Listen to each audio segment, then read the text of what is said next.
৭১-এর মানবতা বিরোধী অপরাধের বিচারে মোট ১৮ জনের বিরুদ্ধে ১৭টি মামলা হয়েছে। এরই মধ্যে রায় হয়েছে ৯টি মামলার। এবছরের ২১শে জানুয়ারি মানবতা বিরোধী অপরাধের মামলার প্রথম রায়ে মৃত্যুদণ্ড হয় জামায়াত নেতা আবুল কালাম আজাদ ওরফে বাচ্চু রাজাকারের। পলাতক থাকায় আপিলের সুযোগ হারিয়েছেন তিনি। ট্রাইব্যুনালের দ্বিতীয় রায় ছিল জামায়াতে ইসলামের সহকারী সেক্রেটারি জেনারেল আব্দুল কাদের মোল্লার বিরুদ্ধে সব ধরনের বিচারিক প্রক্রিয়া শেষে, যার ফাঁসি হল বৃহস্পতিবার রাতে। চলতি বছরের ২৮শে ফেব্রুয়ারি মৃত্যুদণ্ড দেওয়া হয় জামায়াতে ইসলামের নায়েবে আমির দেলোয়ার হোসেন সাঈদীকে। রায়ের বিরুদ্ধে আপিল করেছে আসামিপক্ষ।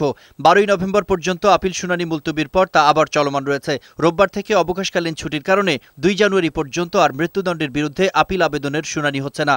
ট্রাইব্যুনালের চতুর্থ রায়ে গত ৯ মে মৃত্যুদণ্ড দেওয়া হয় জামায়াত নেতা কামরুজ্জামানকে। তার পক্ষে এখনও আপিলের সারসংক্ষেপ দাখিল করা হয়নি। পঞ্চম রায়ে চলতি বছরের ১৫ই জুলাই ৯০ বছরের কারাদণ্ড হয় জামায়াতের সাবেক আমির গোলাম আজমের।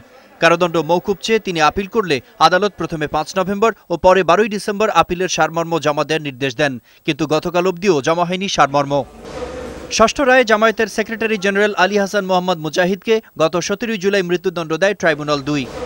বিএনপির স্থায়ী কমিটির সদস্য সালাউদ্দিন কাদের চৌধুরীকেও মৃত্যুদণ্ড দেওয়া হয় গত ১ অক্টোবর। গত ২৯শে অক্টোবর মৃত্যুদণ্ডাদেশের বিরুদ্ধে আপিল করা হয়েছে।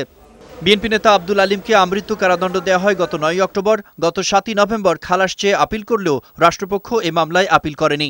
এদিকে ৭১-এ বুদ্ধিজীবী হত্যার দায়ে জামায়াতের সাবেক ২ নেতা মঈনুদ্দিন চৌধুরী ও আশরাফুজ্জামান খানকে গত ৩রা নভেম্বর মৃত্যুদণ্ড দেয় ট্রাইব্যুনাল ২, যা ছিল এই মামলার নবম রায়। এই রায় নিয়ে আপিল করেনি কোনো পক্ষই।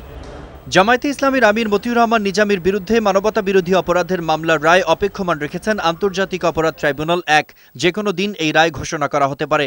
এছাড়া জামায়াত নেতা মীর কাশেম আলী, মাওলানা ইউসুফ, আব্দুস সুবহান, এটিএম আজহারুল ইসলাম, আওয়ামী লীগ নেতা মোবারক হোসেন ও জাতীয় পার্টির নেতা সাবেক কৃষি প্রতিমন্ত্রী সৈয়দ মোহাম্মদ কায়সারের বিচারিক প্রক্রিয়াও এগিয়ে চলেছে আন্তর্জাতিক অপরাধ ট্রাইব্যুনালে।